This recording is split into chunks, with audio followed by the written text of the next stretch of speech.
The reset mindset, that's what we're talking about today. Hi, this is Frank Buck, and this is the place to be if you want to get organized and make it look easy. I have a special guest today, and for those of you who've been following me for a long time, you know I very rarely have a guest. So when I have one, it's somebody special. This is Penny Zenker. Let me tell you first a little bit about her because her bio is impressive. She's known as a focusologist, only focusologist I've ever known.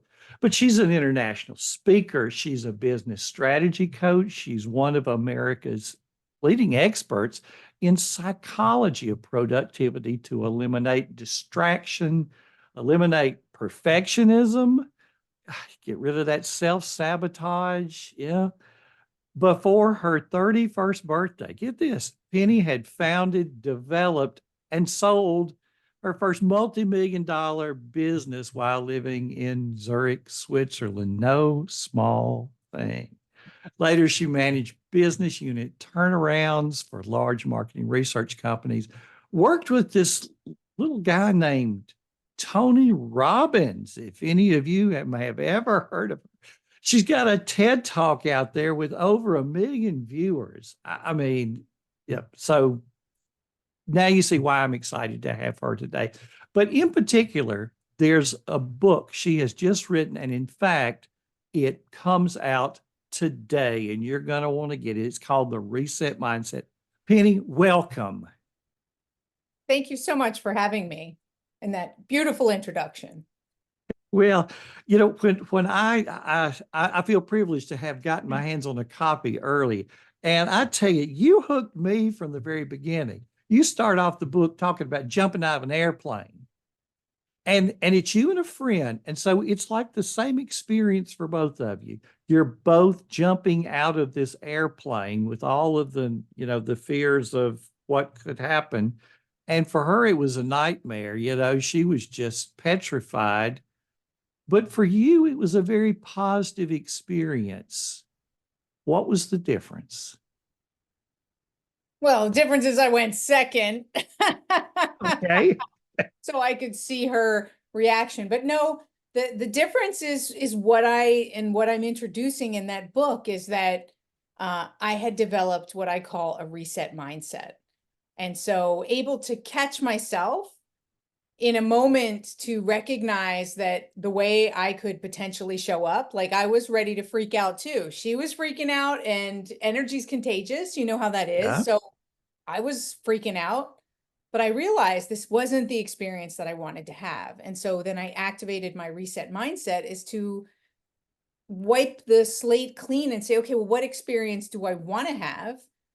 And just remember that, you know, I've got this instructor on my back, and really Mhm. just to choose how I want to show up in that moment. And even though all of that might have happened in a split second, we have the ability in that space between whoever the official quoted person is, whether it's Stephen Covey or Viktor Frankl, that space between stimulus and response. Yes. Hmm. I've called it a reset moment. That's what that space is giving us the ability to activate our reset mindset. Yeah. And then, you know, early on in the book, Viktor Frankl came to mind. You know, it reminded me of his work. And then as I continued to read, there you were. I mean, you quoted him. So it's, you know, definitely based on very well respected practices Mm. from, you know, from the past, and also built on, you know, the work that Carol Dweck did in um, her growth mindset versus a fixed mindset. And would you go through with the audience the fixed mindset, the growth mindset, and then the reset mindset to compare and contrast those? I thought you did a beautiful job in the book. And if you could tell our audience about that. Yeah, sure. At a high level, the fixed mindset is coming from the perspective that it's sticking to what you know, and it's believing that we don't really have an influence in what's happening around us, that it's happening to us. And Mhm. and so therefore it's a big limitation. more than likely people with a fixed mindset are not going to experience a great deal of growth. So a growth mindset is someone who believes that they can give effort, and through effort and persistence that they can develop skills, and that they can influence their environment, and that they can learn and grow. So the difference is that with a growth mindset, and that's what she wrote about in her book called, Mindset. It's the new psychology of success. Is and so many studies have shown that the growth mindset develops when companies have it, when people have it, they see exponential amount of success in comparison. And so where I build on top of what Carol Dweck's work has shown is that we are in an age of rapid change and transformation, and mindset is the number one thing that keeps us from achieving success and being able to approach change. So McKinsey, or no, sorry, it was Harvard Business Review said that 75% of transformations, corporate transformations, fail. And really, it's not the thing that is creating this failure is the mindset.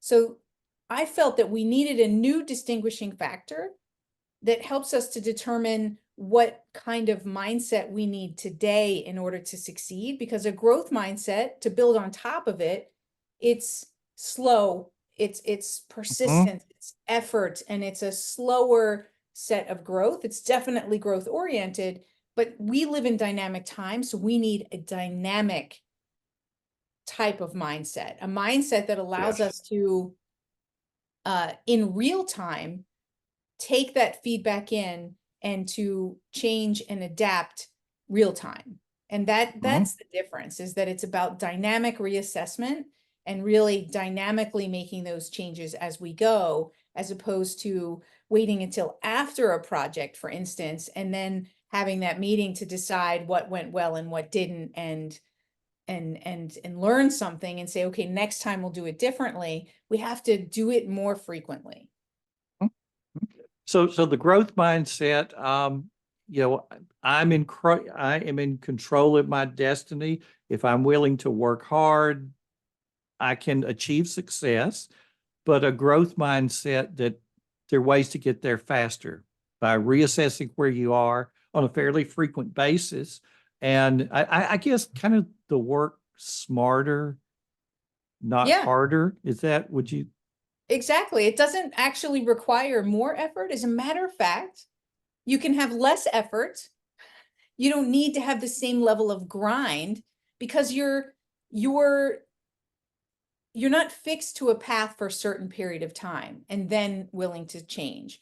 You're willing to change. You're not married to the plan, and you're willing to change as you go, understanding that Yes. I'm going to take a few steps, and then I'm going to intentionally listen for that feedback internally, externally, and I'm going to adapt as necessary. And so you don't have to invest as much, and you don't have to spend as much time, because you're letting that feedback be your guide along the way. Yeah, absolutely. Thinking back, people who were making long-term plans, say, 3 years ago, uh, probably none of those plans included using a lot of AI, Chat GPT. And look where we are now. So the ability to adapt, that our circumstances change, and therefore our procedures have to change with it, and change pretty quickly. Yeah. And if you were to think about it, just even about somebody's to-do list, Mhm. that to-do list also needs to be dynamic. Things may change throughout the day, and we need to be flexible and recognize that our priorities aren't set for the day. They may change, and we need Yeah. to be open to that, so that, because otherwise it creates so much frustration. You ever get to the end of the day and you just feel like, oh, I didn't get anything done. But yeah, you got a lot of things done. Mhm. The question is, can you let go of the things that were less important? And I don't mean let go as in not do them, or maybe they'll get done tomorrow, or maybe they just weren't that important, right? Or maybe you do need to let it go. But the meaning is, so letting go of it, allowing it to stress us that it didn't get done, unless it was Yeah. something that was really important, then you can adapt that for tomorrow if it was really a value added item. But we can relieve a lot of stress if we're just able to be more dynamic in our mindset of how we approach these things. Yeah. I just have to ask you because right now I see a Rubik's Cube. And I know as I've watched videos of you speak, that Rubik's Cube is so how does that Rubik's Cube fit in with Penny Zenker and her brand and and this Sure. book and the whole idea? Sure. I go even more into it in the book. I talk about it just a little bit, but at an event, I use it a little bit more because it really helps us to anchor in with an object to remember it. But the Rubik's Cube is a metaphor for the complexity of our lives.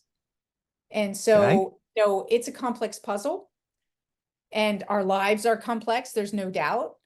Um, and so, but what's really interesting about the Rubik's Cube is that it's only a few simple moves that are done over and over again that'll take us from a mixed up cube to a completed cube. And so that's the analogy that I draw, is that it's also only a few simple moves done over and over again that help us to stay on track, that help us to dynamically reassess, to set priorities and reset priorities as needed. Mhm. And when we do that, that's when we can let go of the stress, and that's when we can constantly know that we're making the fastest progress possible. Yes. Yeah. That is amazing. That's amazing. Um, I remember another time in the book, we talked, you jumped out of an airplane and of course, really, regardless of the mindset, you would have been okay. I mean, you had the instructor strapped to your back. You were not going to die on that day, even though you might have thought, and your comrade thought she was going to die. But you talked about another time in the book where you were like scuba diving and things didn't go well. I could have died on that. I was closer to That, dying in that one than yeah. I was from the plane. That is true. Tell us that story and how that reset mindset, was the magic bullet. Well, I think it's one of those things, just like what happened to Lisa, is our first tendency is to potentially freak out and get caught up in that fear, and then allow those things that reel in our mind about all the things that could go wrong. And so it was a choppy night. It was my first night dive ever. It was part of a course, and I tell this in my TEDx talk as well. And the boat is like rocking all over the place, and I'm really like, thinking this is not a good night. It doesn't feel like a good night for this. And I'm listening to the instructors, and they're not sure, and that didn't bring me any confidence, right? But for whatever reason, they decided, yes, it's good to go. You need to take the dive. So I was the first one in. I don't know how that happened. I would have rather been the last one. Um, but I was the first one in, and the current was pulling me really far away. And I was using all of my air because I had to keep the regulator in my mouth because of the water kept going into my mouth. So I'm using my air. I'm flapping about trying to stay with the boat, and I'm getting nowhere. And all the while I'm thinking I'm going to die out here. Like, this is not good. I should probably just get back in the boat. And but then, you recognize, so this is where the reset mindset kicks in when you practice this often, is that I said, okay, the 3 steps of the reset practice is what happens in that reset moment, is I recognize this wasn't helping me. And Mhm. so I had to kind of step back in the moment, a mental step back, right? And I felt like I was kind of like watching myself, as I was freaking out. I'm like, okay, this isn't good. So let's chill for a second and see what I need to do to get back to the group, and get some perspective that it is choppy outside, but they wouldn't have decided that it was safe for us to go And the truth is, it's Mhm. actually calm underneath the surface. So as soon You as talked about that. Yeah, I remember reading that in the book. So the surface is pretty bad. You go a few feet down, which I guess you would think that's a little scarier. If being on top of the water is bad, going down's worse, but no, that's where it all becomes calm. that's where it all becomes calm. Right. And that's Yeah. also, if you think about the metaphor within ourselves, we can be freaking out, but if we can just find our core, right, we can find our Mhm. calm much easier. And so, yeah, when I got down there, it was, and then I almost didn't go, but I did decide to go. Yeah. It was calm. I think I don't have this in the book, but the story doesn't end there. Actually, my flashlight went out when I Oh was down at my. the bottom. So I just calmed down and I was going, and you're with a buddy, and my flashlight went out. And you can't see very far around you at night because it's Right. black the further that you go down. And they tell you to hit it, and it wasn't going on. So I almost freaked out again, and I was like, no, just stay calm and hit it. So I think that's the key, is using your reset mindset to stay calm in moments, because you can cause your own death, right? By freaking out and doing the wrong thing. So Yeah. so anyway, so I did hit it a few more times and it came on, and let's just say that I wasn't upset when that dive was over. That was not the best dive of my life. Oh, can you give us, just thinking through a normal day, we talked about jumping out of airplanes and then scuba diving but the grocery store, what are, give us an example maybe just in our daily life where a reset mindset would take something potentially not so good, not life or death, but kind of a negative experience and turn it into something positive. Sure. Well, I think that's the thing, is a lot of times it's the meaning that we give it as to whether it's positive or negative. Mhm. And like, you said the supermarket. How many times do you have like two things in your hand, and it's super packed at the supermarket, and you're behind five people that have a huge grocery basket, and you've got to get somewhere. And Mhm. right, we can get ourselves so upset. Like you hear people like freaking out behind you. And Yeah. we do this. We get ourselves all riled up, but really, if we can just take a deep breath, and if it's really urgent, you could ask somebody, would you mind if I went before you? I'm in a rush. But the key thing is to calm down. Like, what's at stake here, Mhm. right? Is your life, like you said, is your life at stake? Okay, so why Right. are we freaking out? Okay, there's an accident on your way to work, for the times that we used to drive to work. You could get upset about it and freak out that you're going to be late, or you could just be calm because it's outside of your control. Mhm. And you could just apologize when you get in, and they'll recognize that it was outside of your control. So I think that, it's just that we recognize those emotions that come up that aren't serving us, Mhm.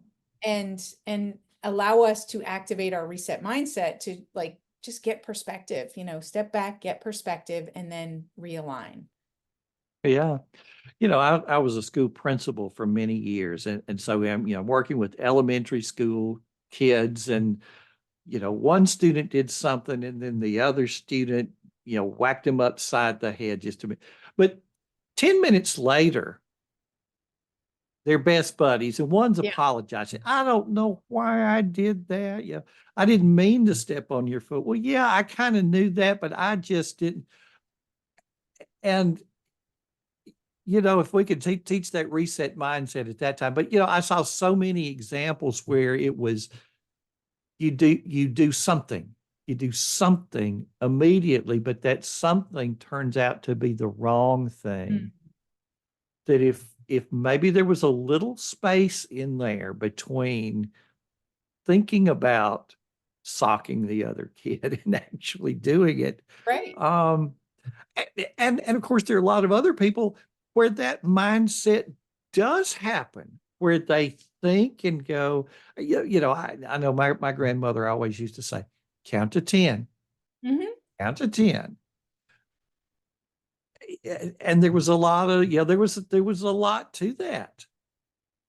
Absolutely. And we do teach that to kids in a way. We don't always follow through. We don't always explain what's happening, right? So when we say take a deep breath, right, before you take an action or Mhm. count to 10, Yeah. I think we need to explain it, but we also need to demonstrate it. So as adults, we tell children how to behave in certain ways, but then we act more like children than they do at the time. So, we have to make sure that we're setting the example and that we're showing them, in this situation, how do you do that?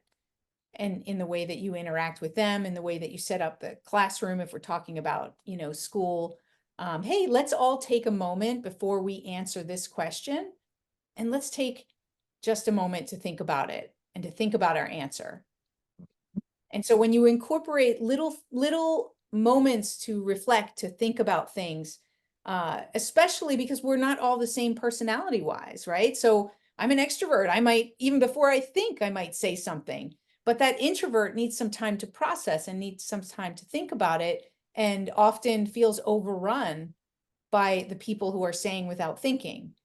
And I could use some time to think too, because I might be more rash in what I say and might reconsider if I were to think about it.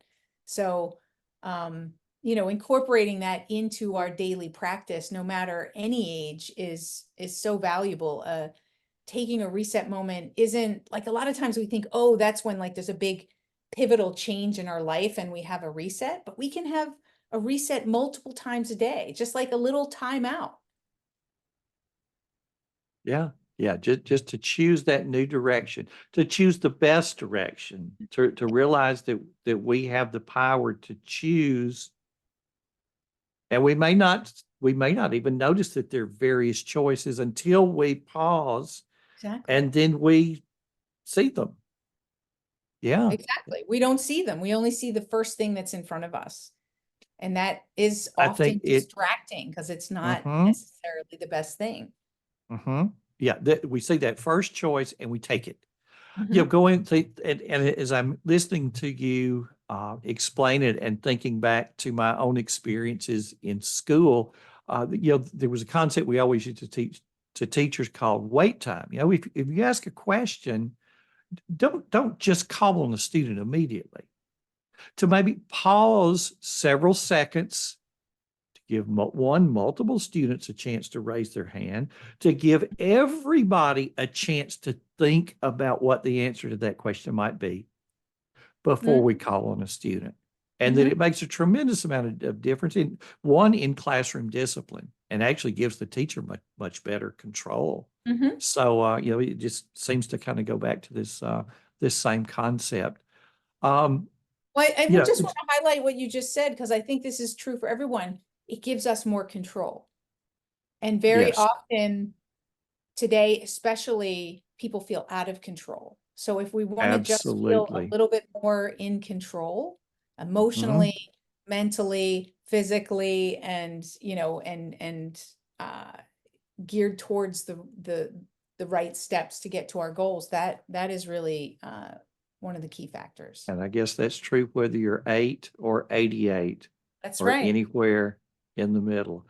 Uh, anything in particular that we have not brought out that you would like the audience to know about the book, the concept, how to get started implementing your own reset mindset? Where do I, so I think the first thing that I'd like to say, there's something that I've learned over the years. So I mean, my first book was called The Productivity Zone: How to Stop Yes. the Tug of War with Time. And I was all about productivity. I'd always get that extra thing in, and actually almost missed my best friend's wedding because I was just getting one more thing done. Yeah. Um, and got stuck in traffic, and that could have been disastrous. But I learned that productivity isn't the point. It's something that I say in the book, is that we get so caught up in needing to be more productive, Mhm. getting more apps, doing, all of that, all of the things that we feel like are making us more productive. But what we're doing is delving more into the minutia that just gets us Okay. better at, if we want to call it, chasing the rabbits. Mm-hmm. And we're chasing multiple rabbits, but it's not even just about chasing one rabbit, because we can get really productive and chase one rabbit, but that doesn't guarantee that we're going to catch the rabbit. The goal is to catch the rabbit, not to chase it. So I think we see productivity sometimes as the goal, and it is not. We are trying to be productive for a specific outcome. And so we need to reset and be more outcome focused and progress oriented than stuck in the task or the job or the productivity. Absolutely. Yeah. Well, two things. Tell us where we can get the book and where we can all learn more about you, because I think people are going to want to know, yeah, a lot Yeah. more. Well, that would be great. Well, the book is available today. So that's exciting. And they can go to the resetmindset.net and they Okay. can buy it there. If they buy it through my page, like it'll tell them to go to Amazon or Books a Million or wherever they buy books and to get the book. But if they register their purchase order number, then they'll get access to my learning center, which has a number of other complimentary uh, bonus material that they can get there. So that's exciting. Okay. Yeah, And I just jotted that down. So the resetmindset.net. And correct. so that's actually going to be better than say going to Amazon because They they'll can get go the, to Yeah, they can go to Amazon, but there'll be a link there to Amazon that they can then have that page open and come back and put the purchase order in. there we go. Okay. And so that's going to give them, not only will they have the book, but they'll have the bonus material That's as right. well. That's right. Yeah. And from there, Yeah. they can find more about me on all of the different social media channels and on my main website. Fantastic. Well, Penny, this has been an absolute pleasure. You and I have followed each other's work now for quite a while and have become friends along the way and learned from each other. Absolutely. And it has just been a real thrill for me to have you on today. So thanks everyone for tuning in. This has been Frank Buck and Penny Zenker helping you get organized and make it look easy.